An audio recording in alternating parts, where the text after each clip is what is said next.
What's up, Epic 7? So you want to kill some Banshees? Well, that's what we're here today to do. I'm going to walk you through 4 different guides with a bonus one at the end to help you at the early game, your first Banshee team, mid game, your first one-shot, late game, the easiest late game one-shot, and end game, the fastest one-shot. Now, these are all going to be as close to 100% success rate teams as I can get because we know that's important. Let's jump right into these teams. We'll get started with the early game team. So here it is, guys, the early game team. Now, these are all either free units or 3-star units. They should be very accessible after you've done some pulls, and there's plenty of things that you can replace them with. First of all, we're going to go with Vivian. Vivian is the one we're not going to discuss replacements for because you get Vivian for free. So on Vivian, you're just going to want a damage set. Now, I went with Giga Bad gear. This is the Goblin tier gear. She has got pretty pathetic gear score, nothing over 84 gear score, and a couple of pieces in the 60s and 70s. She is on a destruction set. I have her on Daydream Joker for the artifact. That is a must. You want to make sure she's on this artifact. As for her exclusive equipment, I've got her on the number 2 EE. It gives her CR pushes, helps her cycle and take turns. You do want her to be on speed boots. It's more important that she takes turns than that she does nuclear damage. You want to cycle quickly in this. The imprint is not helping that much, so ignore it. You need 85% crit chance to hit the Banshee because you are a green element attacking an ice element. That gives you elemental advantage. That gives you 15% boost to element. So I think this is pretty accessible. You should be able to do this with the free gear that you get. You should be able to do significantly better than this. And the stronger you can make her, the faster the clears. Next, we're going to use Falconer Clury. Falconer Clury is a big stabilizing element to the team. I've, again, got her on sloppy, crappy gear. If you can get her some effect resistance, it makes it even better. If you want, you can run the artifact Bastion of Hope to make this way easier to gear. It gives everybody more effect resistance, and it will stabilize it even more, taking it up to pretty much 100%. It's already very, very close to 100% success rate. Again, you want her on speed boots. You want Flurry to cycle as quickly as possible. Every time she takes a turn, she passively heals. That's why this little free artifact here is kind of fun. Increases your speed by 1.8% after attack. It's going to be an 18% speed boost. It's almost like she's wearing a second speed set. Nice artifact for her, but there are other better artifacts that you can find, I'm sure. Make sure she has 65% effectiveness. That will give you the best chance to debuff the Banshee, and the more defense breaks you can stick, the easier it's going to be to kill this girl. So try to get 65% or higher effectiveness on Falconer Clury.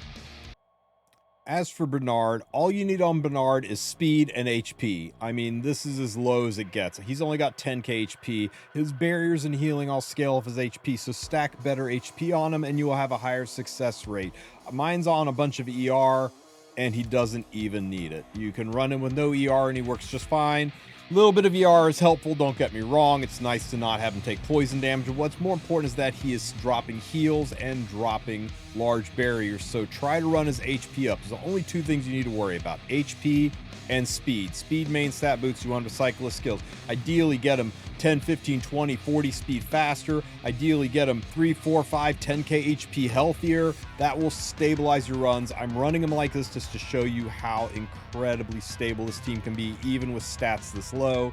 And if you want to go for the ER, that's great. Does not need it. As for an artifact, I've got him on Timeless Anchor. That will help give some additional cleanses to his kit. I thought that would be a nice perk, but you can literally run any helpful artifact on this guy.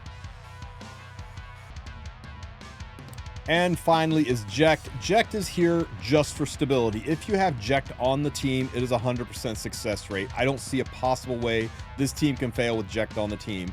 And Jekt, just put him on speed boots and give him as close to 65% effectiveness as you can get, because Jekt's S1 does have a blind on it, and that blind is really, really nice to reduce incoming damage from the Banshee. But Jekt is mostly just here to cleanse and heal and keep us alive. He's actually one of the best old school Banshee healers in the game. But just to show you the stability, we're going to run it without Jekt. You could put a friendship unit in this spot, but if you run Jekt, it's even more stable. Here's how the team works. Okay, guys, everybody's skills are on. Here's how the team goes. Falconer Clury's job is defense breaking the enemy and also passively healing. Every time Falconer Clury takes a turn, she heals the team. We got Bernard here. His job is to give immunities and barriers. Now, we got double up on the immunity. Bernard and Vivian both spamming immunity. Vivian clears the first stage in short order. Now, this is where it slows down. This part is not going to go fast. The whole point of this isn't to go fast. The point of this is to give you a stable, clear team that you can run in background battles, and you can make sure that you're getting your achievements done, your lossless fights done, and grinding out your gear while you're playing the other aspects of the game. You can have this running in the background with your pet. Now, here's a mechanic I want you guys to be aware of. At 65% health, and you can see that's right here on the HP bar, this little 65% tick right here. When the Banshee crosses that threshold, right there she will self-cleanse, push herself to the front of the bar, and split into the sub-Banshees. And now we got to chew through these guys. That only happens once, and then we can just kill her all the way to the end. That's an important thing to remember when we're building some of the later teams. Now, the reason that we are only running 3 units is to leave that spot open in the front, where you could be running a unit that you're friendship farming. You could run the brand new unit you pulled and you're trying to level it up so you don't have to spend penguins on it. That way you can help power level your units. But if you want to add stability and speed to it, you replace that frontline unit with another DPS or with Jekt if you're needing stability. But as you can see, this grinds through pretty quickly. The double immunity spamming of Bernard and Vivian keep the poisons off of us. Falconer Clury taking so many turns is helping keep everybody healthy. Now, we did take a little debuff there, but that's okay. Flurry just cycles it right off because she is so screaming fast, especially with that Rannon's Memorandum artifact. Pretty good for a little, 3-star artifact. Now, there is fail condition to this. Everybody can focus kill into Vivian towards the end. I mean, those kind of things can happen, but it's really, really rare. And even when that happens, surprisingly, Falconer Clury can sometimes weather the storm all the way to the end of the fight just by herself. We have almost taken out the Banshee, down to 10% health, 8% health, 7. This defense break plus Vivian should end the fight. Oh, nope, not quite. Little sliver of health left, and 2%, 1%. Somebody put this Banshee out of its misery. Okay, so slow fight, but stable fight, and something you should be able to build really early on. Something you should be able to bang out in the first few weeks of gameplay. Now, if you need stability, if you aren't working on friendship farming, if you don't want to see the occasional loss in there, remember you just throw Jekt on the team. Where is our man here? Jekt on the team, or any green Soul Weaver. Destina would be amazing. Child Senya or Schneal would be ideal. Any green Soul Weaver will take it to the next level, but we're going to just go ahead and throw this Jekt on here just to show how stable it is. I'm not going to put you through having to watch that slow-ass fight again, but watch the stability now that Jekt is involved. 1 win, 2 win, 3 wins, 4 wins, 5 wins. Come on, get up to 10. 6 wins, 7 wins,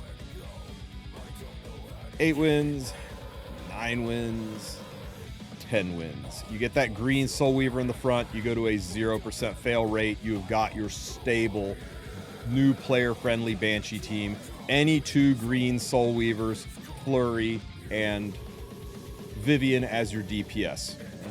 But if you don't mind the occasional fail, make it your farm team.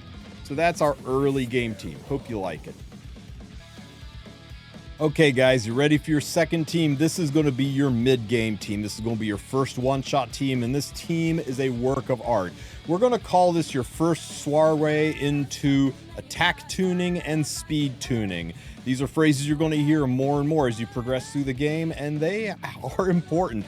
Speed tuning is critical for this team to work, but when your speed tuning is perfect, this team is so fast, so efficient, and nearly 100% success rate. There's about a 2% fail rate in this team, but pound for pound is the most efficient one-shot team out there at this gear level. So first, we're going to talk about Tieria. Tieria is the fastest unit on the team at 193 speed, and she needs to be 193 exactly. Not 192, not 194, 193. If you are faster or slower than 193, you introduce speed RNG to this fight, and there's the potential for failure. So first things first, focus on getting her to exactly 193 speed and get her to 65% effectiveness. 65% effectiveness gives her the best possible chance to land her defense break, and that is critical for the success of this team. Next, you want her to have a 100% crit chance. Now, I know she's only wearing 86, but we're going to use the Midnight Bloom artifact on another unit to give us that extra 16% chance, crit chance. That'll put her well over cap. You get the Midnight Bloom artifact from the Rengar's Chaotic Full Moon Festival in the Book of Memories, worth the Sky Stones. Go pick that up. Otherwise, you're just going to have to gear her up to 100% crit chance. What can I say? Other than that, it doesn't matter as long as she's got enough damage to do her job. I've got her on the number 3 EE. It doesn't really matter. The immunity doesn't help us out at all. And you can always put a damage artifact on her to help stabilize the damage. I actually removed her from the damage dealing artifact because she does too much damage with it, which is part of the attack tuning we'll get into later in the fight. Next, the second fastest unit on the team is Shadow Rose. Shadow Rose, again, go for the 100% crit rate with Midnight Bloom. We're way over cap. She needs to be exactly 183 speed. 183 speed guarantees no speed RNG against Tierra. She will always go after Tierra, but in the proper turn order. You want 65% effectiveness on her. She is our second defense breaker. That gives us 2 chances to defense break. You'll have to get 50%ed twice in a row for this run to fail. You want her on the number 3 EE, giving you an additional 5% combat readiness pushback. That helps out a little bit. And again, I've got her on no artifact because on an artifact, it's too much damage. So you can use the artifacts, damage or non-damage artifacts, on 1, 2, or none of the units to help attack tune to make sure you can get your damage exactly where you want it. It's actually not that hard to damage tune. And you can use her imprint to get the effectiveness you need to get up to 65% effectiveness. Third unit on the team, the slowest unit on the team. That's a lie. The second slowest unit on the team is going to be Bologna. Just stack her with damage. Damage, damage, and more damage. The effectiveness doesn't really matter for what we're doing here. She's not going to get a chance to defense break the boss. She's only going to be using her S2 and her S1, none of which debuff, so the effectiveness is completely unnecessary. Just stack crit damage and attack. Remember, crit damage works best with Daydream Joker, so focus on crit damage over attack, but run them up as high as you can. And again, you want 100% crit chance. Remember, we get 16% from Midnight Bloom, and because she's a green unit, we get 15% for elemental advantage.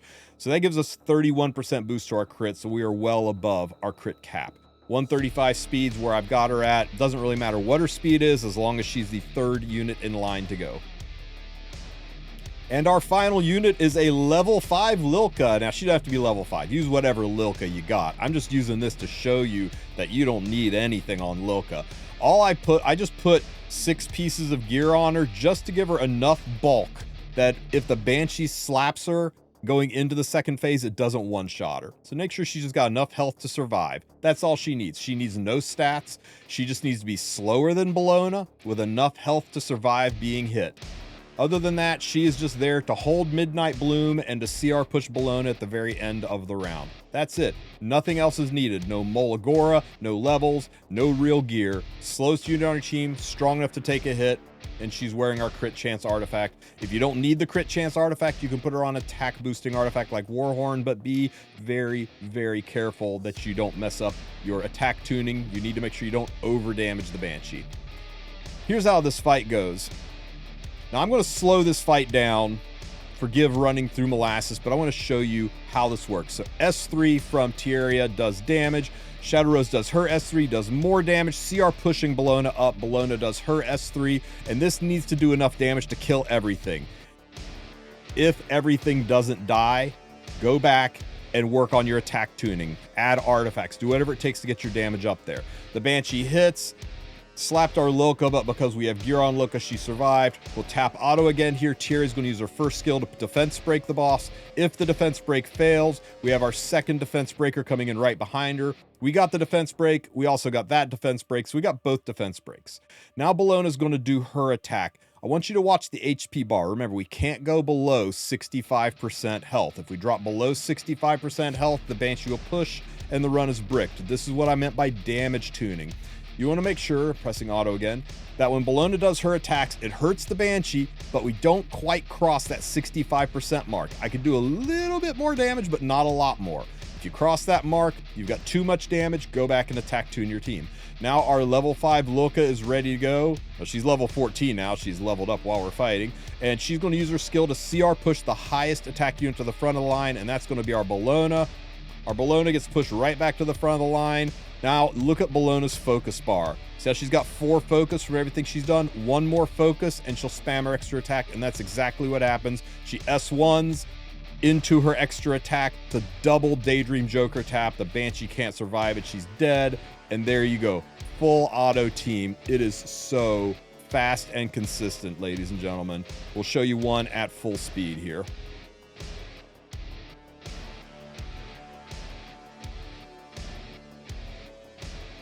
S3 and another S3 and a Bologna S3, and everything's dead. They never get a chance to take a turn. That's why the speed tuning is so critical. If they take a turn, they might kill Lilka and brick the run. That's why you want those exacting speeds.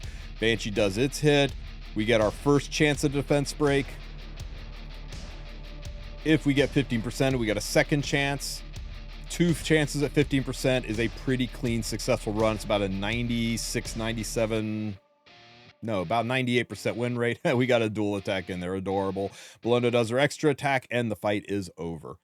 So there you go. Your first one-shot team with very, very low-end gear. If you got better gear, it makes it a little bit easier to tune it. Now we're going to discuss the late-game team. I love this team. This team, special shout-out to Professor Loki for being the big brain behind refining this team comp. You're going to love this one. We're going to use Green Charles, Watcher Shuri, and Gala Lilius. Now, it does involve a limited unit. That's why I'm calling it a later game team, but I think it's actually easier to gear than the one we just showed. It just requires a limited unit. And, you know, that's not entirely fair. The gear on Charles is pretty cracked. Now, if you don't have Charles, you can use Vivian for this, but Charles works great. So I just got Charles geared for damage. He's a green unit, so he only needs 85% crit. Rest into damage, he needs to be the first unit to go. I got him at 195 speed to make sure he goes before the round 1 adds. And with this much damage, he'll be able to one-shot. We're running him on a Symbol of Unity. You can run him on any damage-dealing artifact, Portrait of the Saviors, whatever you got to boost some damage. As for his EE, we got the number 1 EE, but it doesn't really matter. You can run any EE on him. It's just there for the extra attack bonus. The second fastest unit on the team is Gala Lilius, and man, is this not the most garbage can Gala you've ever seen. That's the one negative to this team, is most people don't have a second Gala, and those that do don't typically want to build her like this. So unless you're just deciding you're not going to run Gala anymore, in which case this works great. 183 speed is the point I picked for her, and what's important is that she is roughly the exact same speed as Watcher Shuri. You can have as much damage on Gala as you want at 183 speed. As long as Watcher is roughly at 183, his 10 speed is going to make sure that Gala goes first. And that's all that matters, is that Gala goes first, but she is within 15% of Watcher Shuri. We'll get into why in a minute. Watcher Shuri is our big damage dealer, and even this is not that much damage. I'm sure you could build a stronger Watcher, no problem. I've got him on Daydream Joker for the extra damage. The same with Gala. I got her on Daydream Joker. You can stack out the damage on these 2 units as much as you want, as long as they're the same speed. We're going to play off of Gala's S2 passive to make this work. You guys are going to love this. So at the start of the fight, Charles just drops his big attack in, and this will one-shot the mobs. That's all that matters, is that you're strong enough here to one-shot the mobs. Easy peasy. Little bit of damage here. We're going to take a hit from the Banshee. And now Gala's going to do her S3. And her S3 is going to CR push Watcher beyond 100%. So that when the Banshee pushes 100%, Watcher still goes first because he got CR pushed ahead of 100%. And he's able to shoot the Banshee before she takes a turn. Very, very fast. Easy to gear, easy to tune team. And it's a 3-man team, so you can put a 3rd unit in there to friendship farmer level.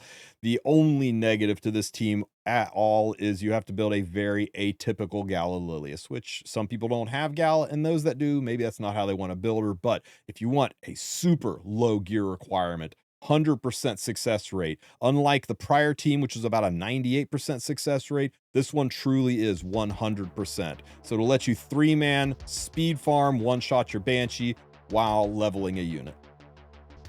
And because I know you want it, you want to see it, here is the Whale team. This is the fastest one-shot team I have. And that's right, this team is so stupid fast, and again, 100% success rate if you can build it.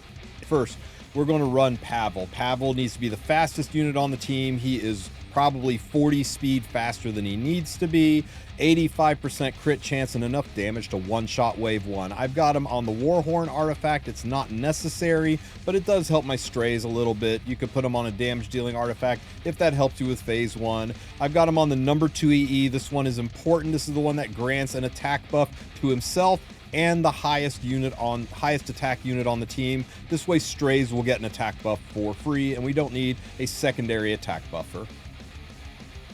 Next is going to be a DPS unit who is just there to assist with the damage on the Wyvern's HP bar. I'm running Bologna on Daydream Joker, and you can see it's one of the Bolognas I used in a prior team. I moved a little gear around to get her crit chance all the way up. She doesn't need a lot.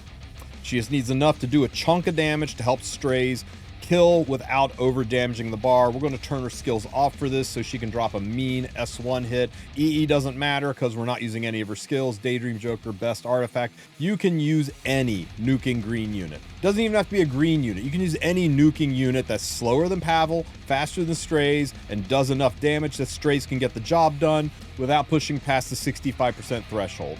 Last is our strays. As strong of a strays as you can build. Mine is Destro Torrent. You can go with a Rage Torrent. A nice alternative is you can put Ice Chloe on the team and run a Rage set strays, queuing his Rage set into the irresistible debuff of Magic Nail. That works too. There are several ways to peel this onion. This is my favorite because of how fast it is. Daydream Joker, artifact of choice. He will need 100% crit chance. Everything else into damage. Slowest unit on the team. Here's how the fight goes. Bologna's skills are off. We don't need any of her animation. Pavel, bam, just like that. We're done with phase 1, on to phase 2. Phase 2, we do have a little bit of Pavel animation with his S3 skill. We just have to suffer through that. Bologna drops an S1 skill after the Banshee heals a little bit. The S1 skill does a good chunk of damage, paving the way for my attack buffed by Pavel strays to drop the rest of the bar in a single hit, and the fight's over that fast. My favorite team, guys, and I can put a unit in the front, take all of its gear off, and friendship farm the heck out of them. Okay, guys, one last one. It's the bonus round. That's right, we got one last one for you. This is for the people who only care about friendship farming and doing stuff on quick battle and background battling. That's right, it is Schneel. Schneel on Celestine, and that's all you need. That's it. Schneel on Celestine and press auto, and you can run 3 units background battling at the same time. Ignore the warnings about how the boss is too strong. Just sit back and enjoy the awesomeness that is Schneel in Banshee. Now, you can almost do this with young Senya. She does fall down once in a while without a secondary partner. You can almost do this with Fene, but Fene also sometimes falls down without a partner. So if you want a true 1 unit, 100% success rate experience, Schneel on Celestine is it. He clears through the first stage pretty quick. On to the second stage we go.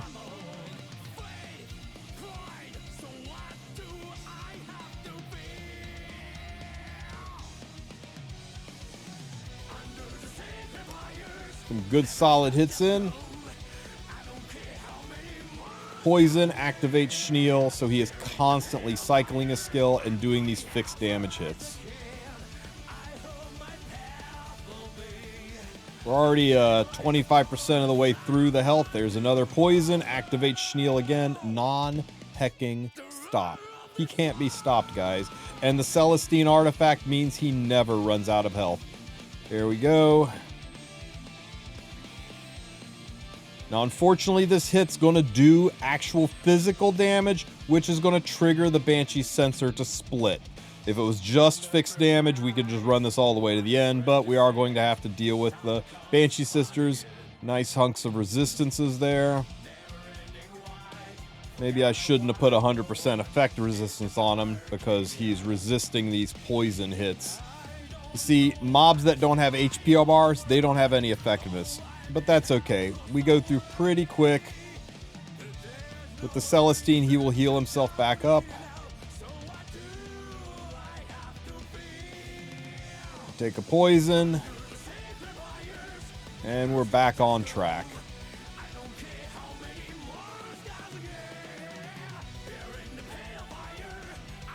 Isn't it wild? Isn't it wild that they released a unit that can do this? So, for those of you who are relatively new to the game, if you picked up Schneel, you just won the Banshee lottery, guys. You've got a unit who can solo, meaning you can friendship farm 3 units. You can level up 3 units. You can save so much by running this in the background and power leveling your team, friendship farming your team, and getting pretty good gear while it's going on in the background, while you get to explore other aspects of the game. Labyrinth, RTA, Abyss, expeditions, other adventures, whatever you want to do, just let Schneel take care of it in the background and ferry the rest of your team to success.